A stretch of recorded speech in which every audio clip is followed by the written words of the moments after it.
meilleurs vœux na bino babonné na biso ya Béni Dieu TV 100% Jésus. Tu es sous le lot année à Sika.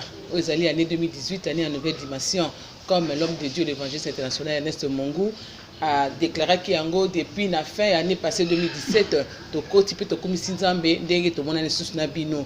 En tout cas, bon encore merci encore peu bonjour na bino nyonso. Toza sous boso na na chaîne no obolinga pe bopona pour édification et puis enseignement obozwaka o esa la bino ba bien moko na ba botana no pe na ba bomo na bino. To sous le na tongo lelo ou bien na journal lelo l'église Béni de Dieu. Oh na ekilobi na poko na kutaki surprise moko vraiment et ça kingai et comme ça kingai na mona frère moko ki nesika awa pour kutana mosani na Nzambe mais ensemble to découvrir biso na bino de qui il s'agissait vraiment. Mais avant toute chose, on a un plateau accompagné d'un évangéliste international on a aux 5 ministères, évangéliste Ernest Mongou, visionnaire, patron de la chaîne Nabiso, Béni de Dieu TV 100% Jésus. Donc, il y a un plateau pour Nabino Peponangai. Bonjour, évangéliste. Oui, bonjour, maman Célévidier. Bonjour, Nabande Cognon, sur besoin Nabiso partout dans le monde entier. Nous avons à Pambola Bino, nous souhaitons le meilleur V 2018. Merci beaucoup, évangéliste, pour la meilleure vœu na yo. Dès qu'on a tout que bana abonné na biso au bazali belé, bazo baksama chaque jour na chaîne na biso Béni de Dieu TV. Pour na kolanda biso que le bina qui na poko na kutaki surprise moko na kutaki frère moko abina nga uti na boma. Aiki ka pour la délivrance. Et parce que vous pouvez se payer sur l'angle zaki ndeni beaucoup na ndeni pour ni kaka ayeka na Béni de Dieu. Na bon église zate. Donc ba église ezali ebelé qui la fois dernière en église bande comme de TV bakoyambango sima nakiaki sur les mystères du lié donc pour réussir esengeli oluka oyeba esikani o nzamba bongisa pona lipambo na yo c'est vraiment important. Alors ndeko oyo avandi na ye na ville ya Boma mais à la connaissance il y a papa na biso Jean Marcos na France. Alors papa Jean Marcos na France ayeba kindeko oyo na ba faire na ye na ba activité na misa na ye. Et tant papa Jean Marcos ake na Boma akuti ndeko nenga yebela yete abi ce n'est pas possible. Niveau nga na yebela yo yom to comme na niveau oh lelo qu'est-ce qui ne va pas? You semble arrêter au Lucas pasteur te ne ayebis pas Jean Marcos na changer ba pasteur na yambi ba pasteur na pesi ba offrande na pesi ba don ba action de grâce. Mais nous allons continuer à quitter davantage jusqu'à ce que nous allons éviter de ça sous nini. Ne papa Jean Marcos a ébissé ngana pasteur moko. Na uti France na yé Congo kaka pona kuta na pasteur wana. Na kutani na yé na comprendre que eza na ba onzamba poni pona musa délivrance. Sans la violence, futa ticket kede na Kinshasa lukai. Ne ko pas yora ki conseil à celle qui violence a futi ticket. Le col a pas na biso to kota rabatura tête à délivrance une journée seulement. To tinga mutu aluka longi na nzambe de 0h à 0h. Aliate amela maite a brossete a sukolaté a sola mutu te. To peseka serviteur moko oyo akoencadrer na mabondeli journée mobimba. Et tant que vous silisa né na 0h na koya suko na musakoli Esther Mungu na bandeko basto na rabiso na délivrance. N'étant au sein de délivrance, c'est par là que Nzambe ayeba ko découvrir ko bimisa eloko nini oyo emi blocage na vie ya mutu. Et tant que bandi ko bonde nde musakoli aye ko détecter que souffrance na nyonso e uti na mutu oyo a considérer ki makasi apesa ki confiance lokola musali ya Nzambe parce que mutu ngo yaki na kombo ya prophète akina ba prophétie lokola ko uti pa ina Nzambe nzoka zaki magicien. Et tant que bondeli a sakoli a sali ba cérémonie ba service ndeko wana zui offrande ya mutuya a pesi prophète wana. Et tant que pesi prophète wana quelques mois après a moni que non a fungwa ba faire pene marché à sepeli kobaki ça un mois et mi bali pas que na deuxième mois ne ayoko mona ke biloke bandiko beba biloke bandiko limwa biloke bandiko kita ti lelo a commis par terre. Et tant que musakoli a décalé ayoko lobelo ko wana neto bandiko bondela ndenzamba talisi biso ke musakoli a fula ki mo pepe moko e kotsa ki libanga kat na ndeko wana musakoli prophète wana ya magicien a fula ki mo pepe moko e kotsa ki libanga kaskat na ye e libanga wana nde e komse makambo nyonso makasi na vie na ye.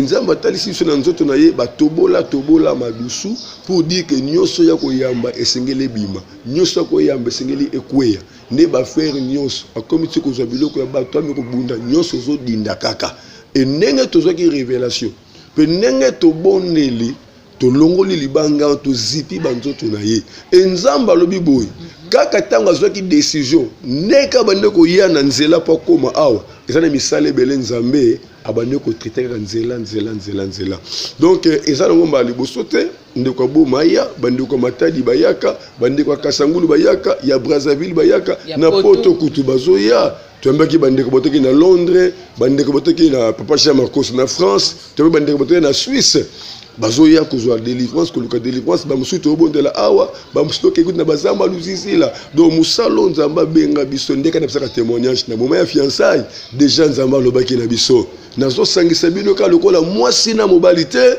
mais nazosangisa bino lokola basali na nga mpo na délivrance ya libota na nga nde mosala oyo nzambe apesi biso yango wana. Merci beaucoup évangéliste ndenge o relater biso fait oyo frère na biso otaki boma yaki koluka délivrance awa. Mais tu peux remercier papa Jean Marcos, hein, puisque ça travaille pour l'évangélisation et Panzani, et puis ma komikoya. Mais pasteur, c'était un homme de Dieu. Puisque leur frère Yambaki, prophète Azaki Moussal Nanzambe, Azaki Moussal Nanzambe. Mais qu'est-ce qui fait que Moussal Nanzambe, ou Abenga Moussal Nanzambe, ça a sous une magie pour qu'on détruise sur la vie à Batou. Au moins, tu es quand même réticent en paix. Mais Moussal Nanzambe, c'est un combo. Moussal Nanzambe, c'est un Nzambe Tindité. On a déjà explication que tu as trois sortes de basal Nzambe. Tu as Moussal Nzambe, oh yemoko amitié Moussal Nzambe. Amonima vide mo ouverture mo ah no pona récit dossier oyo non na amitié ka prophète abandi pe ko ba affaire ya kanon na moni Nzambe otasenga na moni boye et en tout cas solo sango pe kei prophète et lobi akosala pe église mais est-ce que Nzambe mtatindi yemoko amitié na benteraza nango par rapport misala oza nango na Moussal Nzambe o batunde batie bamonika peut-être comportement n'est bien tout ça batie ya la Moussala Nzambe ba consacrer épée na Moussala Nzambe o Nzambe yemoko atindi na mission de toi na trois certés de Dieu et solingo réussir na vie kuta na musali oyo Nzambe nde atindi pour son Nzambe atindi musali na ye c'est que akosala na ye alliance et alliance wana kosala que aza toujours na connexion to pe na contact Nzambe et so yé pas musali wana automatiquement akolekisa na contact na Nzambe nde catégorie ba pasteur yango wana do ayaki na comme musali na Nzambe lokola prophète mais atinda maki na Nzambe te azalaki magicien atinamaki na diable alati kazaka ya poso ya meme menakat na ye azalaki na motema ya nkoi. Pasteur eloko mozo matanga na motema na poso quand même question na yeba constance wana eloko ni esalaka ke otikalaka constant na kati ya ministère non puisque c'est surtout beza comparaison entre deux hommes de Dieu wana zaki ya foyo c'est vrai pour otikalaka na kati ya constance na délivrance ezaka parfaite et puis prophétie ezaka précise na un peu au révélation encore une fois encore secret non ezali vraiment ni na kati ya msala na wana parce que monde ozaka constant mutako utaboye défense de ça makam to OK azo pamba la professeur année que frère Jean Marcos azo témoigner même na ba émission na salaki donc constance non na kati na appel no nizarani mais constance état on a joué appel mutu apesinga appel yende apesanga ba directive na tikala kana sena makona ye koyoka to pe kotosa ba directive ozo pesanga na ota mon avis à crainte pe na ota mon avis à prière 4 na ngai c'est ça notre vie papa Jean Marcos autaki poto avanya ndako na nga quelques jours amoni ndenge na vana na kati na ndako na ngai lokola ba camarade na bana na ngai na madame na nga prière bana nga bazana ba jour na bango te baza chaque jour ba bondela entre bango et ba jour musu par hasard to sepe to sangani soit maman kabi bango soit bango moko et bis donc ma maison c'est une maison de prière c'est une maison de joie oyaka na ndako ebi koma to vivaka donc secret yango wana likambo na mutu te motema na ngai eyebi rankine te eyebi souci te mawate nyonso ekomela nga na pesa yango epa Nzambe na otambo na vie ya kobanga Nzambe vie ya mabondeli c'est ça eloko esali ke nazalaka na bomoko na Nzambe depuis Nzambe abenganga kino lelo nazala kaka na sa makolo na ye. nangina kota pena nikamoko ba dernièrement ozaki ba la fréquentation de toi avec frère wana asaki mauvaise fréquentation na pasteur wana, comment faire pour éviter cette mauvaise fréquentation dans la vie à mutu? Mais mauvaise fréquentation et ça dépend d'abord de la discipline ya mutu. Ceux qui ont la discipline moko personnelle ozo considérer nzambe liboso na yo mutu oya ko ya pembe na yo soka za vraiment mutu normalité ko sentir ba signe wana ou sentir ba sensation. Parce que ceux qui osent la discipline, osent yamba yamba, okuta na makambo belé ya malamu te. Parce que le diable a s'infiltré na kati na musa na nzambe. Et ça difficile pour découvrir musa na nzambe. Biso ba oyo nde tozo subir conséquences ya batu o baleri liboso na biso ba lokuta to miyibi. Ba pasteur ba kiti ba ndimi boni bazolela. Papa mo kabisa no papa, na ko pesa na ngai offrande, mais to pesa tellement ebelé, tout monde a clarté. Na bisi papa. La Bible déclare, Philippiens 4:6, en toutes choses, faites connaître vos besoins à Dieu par des prières, des supplications avec des actions de grâce. Offrande jouera le mot très capital. D'abord, yoza musikanga naza aw. Et l'autre que lié biso, et l'autre que démontrer foi na biso. Signe wana ça dit qu'il y a une considération. Quand on ne considère pas, on ne donne pas. Vous comprenez? Et quand vous opérez ça, et puis c'est une compassion. Ah, moutou pendant pèse le koboy, amoningate, ayebingate. Mais en dimi, il faut nous amasser quelque chose. Vous comprenez? Donc, tout ce qui est dans les circonstances, et ça, n'a pas si. Nous avons bien raison, le pasteur n'a pas prophète, prophète a singaï, à Kaboula Katikat. Ce qui est dossier dans eux, ils sont dans le keto. Et Mathieu Likolo, ils sont pris dans l'offrande. Ce qui est dossier dans eux, ils sont dans le keto. Et qui était dans Makolo, ils ont pris dans l'offrande. Tala Makamoto, Kutanango. Combien de prophètes pour Koutana il faut payer son offrande de Moko Songolo? Makamboze belé. Makamboze belé. Moko Beringa est prophète a dit que non, en tout cas, pour la salle de dépense na yo, na pour ça d'abord, on doit charger un pendant 3 mois. Pendant 3 mois, il faut rendre combien? $450. Est-ce qu'il faut $450 solo? Donc 900, $1,350 pour avoir charge na ye. Vous comprenez? Donc, le Seigneur te comprendre, mon lit mon sang tout cas d'accord convaincre Moutou. Que oza musala nzambe to a musala nzambe te parce que bien le Saint-Esprit vous convaincra au péché. Pourtant la Paul ce qui est dans mon lit mon sang tout est alingaki ayeba ndenge nini que moi si wana malgré prophétie mais aki na mon lit ma piton parce que la prophétie était vraie que bazaki basala nzambe bazilo makambu ya nzambe mais oya bimisa ki prophétie azalaki ya nzambe te fallait que pour la bête boka sepela mais pourquoi chercher qui esprit wana peut lequel est le problème. Donc, le problème, ce n'est pas que APC prophétie à solo. Non. Les prophètes, qui ont esprit nini, ils ont fait maloba, on est à prophétie. Nous avons reçu le comme bien aimé. Toi, na sœur, mon église, témoignant église yebi. Je ne sais pas si on a une image. Akuta na prophète, mon anzela. Prophète, on a pessé combo na ye, combo ya tata mosi na ye, combo ya libota na ye. Automatiquement, azui d'esprit na ye, a dominé déjà.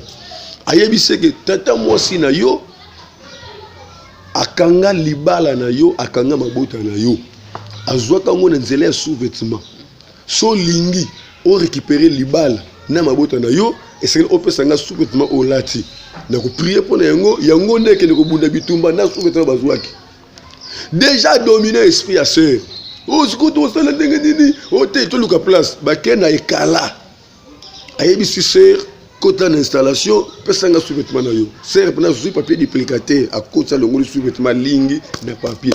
Après ces prophètes wana. Prophète na bise awa batu bako na biso ko simba te. To luka place moko bien. A simbe kana loboko sera se retrouver na hôtel. Et tant comme un hôtel, prophète abani ko sala ba prière, sera hôtel la zobondela mais sera monique a kobi ko lo makamu mususu ba kombo mususu ba lo mususu atala bo sous-vêtement limwe. Sera gangi mais pourquoi? Abi non. Et qu'est-ce que vous avez dit?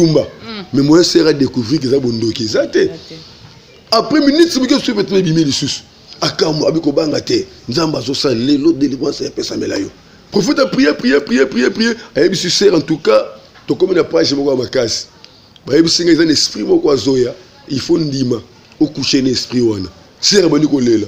Esprit nini wana, ngani biko za prophète nzambe, makambo nini yo, na lingi na ngai te. Prophète ebise mais est-ce que ça comme ce que de obimi kaka aw liboma et après faut tu n'as tes conditions ba pesi na lingi na sera bandi kolela prophète ebise bo soko monique peut-être au bang esprit accepter qu'à se coucher nanga et c'est accepter ba coucher na prophète Coucher na prophète après que coucher na prophète prophète sengi offrande c'est na mbongo tetela mbona suka ngo azuye mbongo wana azuye na téléphone etango simé loboko sera suka boy abimi na balabala prophète alimo donc makambo ze belé surtout na kombo ya ba prophète belé balimbisa ngai le les ministères ça la succès le ministère ça na ampleur lelo faiblesse ya bandimi souffrance leki bana posa ba pida bango baso na choix te ya ko discerner bazoke no mitika kaka nde ebele bakabi bo moyina bango mais ba oya nzambe ayeba toujours ko préserver bango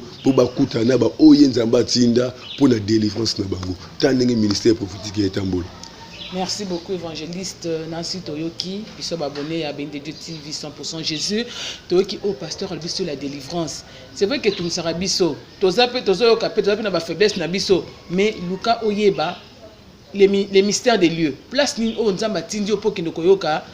Délivrance non pas quand liloba on zamba bon pona yo na so mo fona sorte ki boma yaki awa azu délivrance na epe akei okoka pe na sima mikola ko témoigner pe mnoki blo na se fungami puisque ana ben de Dieu TV tous en nzambe ko atikotak ana ben de Dieu TV tous en nzambe opso to ka ko lukate mais to kutaka déjà na kati na ben de Dieu TV pe azaka na pona ko sungama bokta na biso ba biso so to zali a to ba témoignage oyo nzambe ya ben de Dieu TV asali un jour to vous appelle de to témoigner on nzamba sa pona bomo na biso. Pasteur, likambo na liloba. Des thèmes mikolo o lobela biso. To bi que le bezali semence. C'est vrai, mais Bible peut le dire que confiez-vous à l'Éternel, vous restez en situation, vous aurez du succès. Mais le bamosa na nzambe na kati na bomo ya mwa na nzambe impact nango. Oui, mais impact nango eza motuya parce que Bible zo ba Esaïe 44:26 nzamba za simana maloba. Ya basali na ye. Aza simana oyo basali na ye baza ko prédire. Donc en quelque sorte eza sous basali na nzambe te eza nzambe nde mutazo loba. Mais a tout to la ki sabato ke o ne so mbi Jésus Christ comme Seigneur sauvé na bomo na ye aza na nguya ya koloba pe maloba wana ekokisama. Ndenge Paul alobi na Galates 6:9 dans la Galates 6:7 alobi on ne se manque pas de Dieu, ce que l'homme aura semé il le moissonnera. La semence c'est pas les offrandes, la semence c'est aussi la parole. La parole c'est une semence. Yango zomona Isaac atuni Abraham et papa mais namoni koni namoni moto mais wapi nyama Abraham ayebi ke mwana wana ndia kotumba ye mais na munoko ne alobi esika tozokende nzamba ko pouvoir nyama oto kotumbele mbeka kaka ndenge asakolaki ndenge pe bimaki riki maloba nzambe te maloba ya Abraham na pensée na ye ayebeki mwana wakende mais nzamba sele makamu susu. Alors la femme synamite mais mutakondi mate na 1 roi 4:23 mwana kufi ebembe na ndako mobali na tuni est-ce que le problème est ça azo répondre au na ye tout va bien. Vous comprenez donc maloba mutu za na nguya donc l'eau zo détruire ba tous les lots bazo sakolaka o bazo mona c'est comme si on est clôturer ville bango non en dehors o bazo mona ezana makamu nzamba bongisa pour bible le bi ezana makamu susu nanu boyokate nanu bomona te et matane mitema na binote nzamba bongisa ko na bino. Je connais les projets que j'ai formés sur vous, les projets de paix, de bonheur et non de malheur. Alors il faut mutu asakula ka positivité, asakula selon ma promesse ensemble, selon ma prophétie ensemble, selon ma loba ensemble. Et tant que ndima makambo azoloba, tôt ou tard makambo ne ko s'accomplir na bomo ina ye. Il faut mutu loba. Tout ça a un séminaire, préparation à 2 semaines, but nous sommes boyi. Mbongo ezate, na temps oyo décembre, difficulté tout ça ngabi non. Je sens en moi qu'il faut séminaire et salema. Bato bazala plein na kati tilibanda to côté projection to ko sala boy na lobby sambongo l'espace de 2 semaines mais nyonso na lobaki ya ngonde et salemaki donc ma lobby za na nguya makasi ya ngonde zamba lobby na janvier bato ba sakoletia malamu na ba vie na bango batonga déjà fondation na maloba na bango tala tina auto tiaki likambo na maloba. Merci beaucoup. Na surtout pas dit que chuter vraiment la carte émission na biso alelo na ngape olo basi lo bas ya sika c'est vrai que lobi no so bana be émission mais pour na tranche na biso ya BND TV 100% Jésus olo bananu na ba bonini so azola na biso pour na année o ya sika to bandi année à nouvelle dimension makanisino ezali année à nouvelle dimension bien aimé to lobi nouvelle dimension ba dimension autre vivant qui na 2017 il faut échanger na 2018. Tout le bien à Proverbe 14:23, tout travail procure l'abondance. nde nazosakola bato nyonso baosala misala basala na image ya koréussir. Même si oéchouaki la fois passée banda komona que cette fois-ci ozo réussir nano osali te me banda kosakola réussite na kati na vie na yo mpe ekosalemela yo na teyaka na lobaka voir est égal à avoir. Donc ozomona déjà na miso no ya molimo okomona ngope na miso ya bomoto ozomona te omona ngope te olingo réussir na bina yo banda déjà kosakola solution na place ya problème. Mokili nde lobi on ne chante pas la victoire avant la guerre. Biso to chantaka déjà victoire avant la guerre parce que na Marc 11:24 babi nyonso ko ndima na lusambu nyonso ko senga na lusambu ndima kozwi yango pe okomona ngo ekokokisama. Na 1 Jean chapitre 5 verset 14 à 15 Bible dit tout ça na assurance na biso e panzambe que celui te senge loko moko ko landisa ma volonté na ye azo yo kabiso mais tango azo yo kabiso c'est que to zui déjà e loko to sengi ne maloba na peso yango wana banda ko croire dia na solution na problème ozanango banda ko croire dia na victoire na bitumbo ozanango yango ne ko pesa na mbula oyo na kombo na Yesu Kristo Masia. Amen. Oui, tokomi na suka vraiment émission na biso na opesa no merci nous abonner ensemble za kebela kwa na biso na Béni de Dieu TV émission zali wana ba contact za pasteur ko clôturer na biso puisque zali yenda za honneur na émission na biso bo benga na ba numéro za na scène na bino ba suggestion na bino ba question na bino momu na zamba zala pour na ko répondre bino alors parce que to kabana ba abonner na biso opambola bango ndenge to saka d'habitude et puis ba contact na kimia na Christ de la partage na bombo na bino lipambola na nzambe et na bino partout bisika pour se retrouver oyo nyonso ko luka mona oya ko beta ba fungolela ye oya ko senga ba pesa ye esika oeshuaki lobi lelo reçu esiko koyaki lobi lelo telema esika basekaki yo lobi lelo bakumisa yo esika bafingaki yo lobi lelo batombola yo balobi lo maloba ya lokumu kende liboso réussir en tout et pour tout na komo tumasia nde tobondeli amen.